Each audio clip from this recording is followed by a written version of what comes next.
Have you ever thought about your brand? I want to talk to you a little bit about branding. I want to talk to you a little bit about a positioning for marketing. Before we actually start doing any marketing, we have to think about our brand. And the brand is not about the logo. It's not. It's the logo is just completely separate. The brand is about what the business is about, and you've got to understand what the business is all about before you start producing any marketing, before you start selling anything, because you need to get that position right. I read a book recently and it got me really thinking about this. We've been really successful over the last few years, and why have we been successful? And I hadn't really thought too much about it, but actually we've aligned the business in the right position. You know, we've got the brand in the right position. We've got our values in the right position.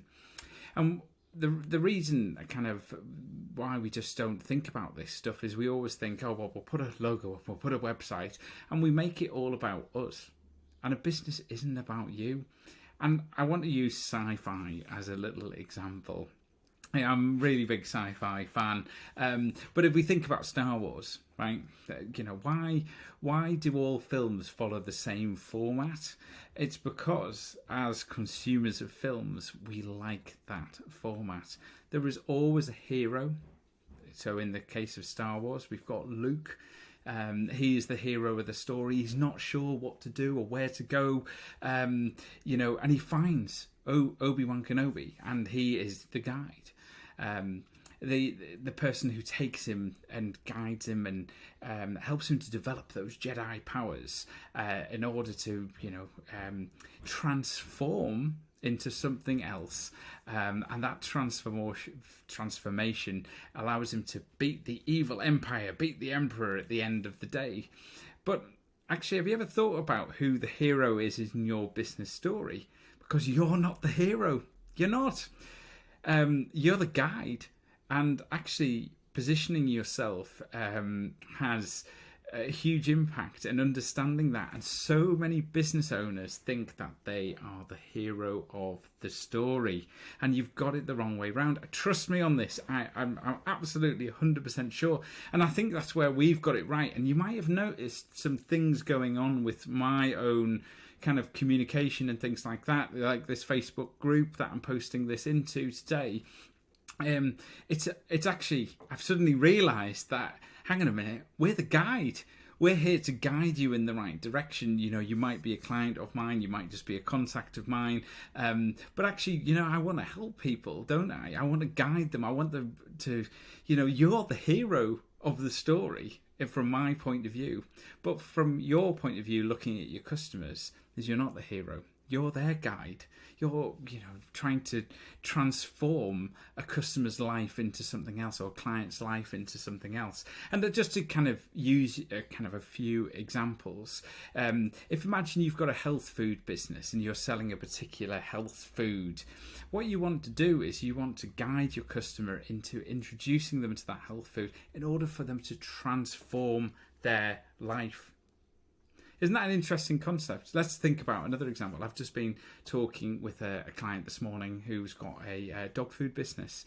And actually it's about educating their customers to understand, actually, if they follow this kind of their products, their dog will be happier, it will be healthier, you know, greater longevity. They're guiding their client into that. It's not about them. It's not about their dogs, or, you know, and quite often we land on someone's website and the first thing is say, you know, we are a company set up by husband and wife. We were established in 1983. And no one cares about that stuff. It doesn't matter. Make the customer the focus of the story, and because we like that, we understand it. Every film, every television show, it works on that premise. If you watch something on the TV tonight, I want you just to think about that concept. Who is the hero? Who is the guide? What are they transforming into?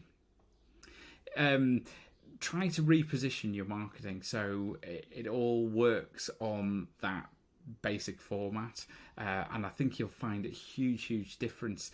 Have a look at your website content. Does it make the customer the hero of the story? Does it put the customer in the middle? What have you done for your customer? Because what people want to know about is the why.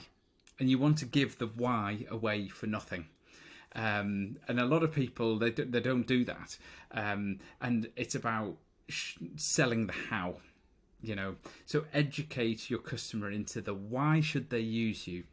What problem are they facing? What can you solve from that problem? And how easy it's going to be as well. Always try and call to action as well. So we imagine you've got this problem. We've got a solution to that problem. This is what you're going to have to do, the steps that you're going to have to take in order to do it. So go along that line basically, and look critically at whether it's marketing collateral, leaflets, whether it's your website, and look critically. And actually, when I looked at my website content the other day, I just thought, I don't think I've got it right. So that's a little project that I'm going to embark upon, is actually changing things to make it a bit more sort of personal and about our clients as well. So I hope you've just enjoyed that short video, but I do want you to think about it. And this is branding. This is about branding. Branding is about positioning your brand alongside your values and what you want to do. And if you make the customer the center then of the kind of the focus, then you will see big things happen. Okay, thanks very much. Cheers. Bye.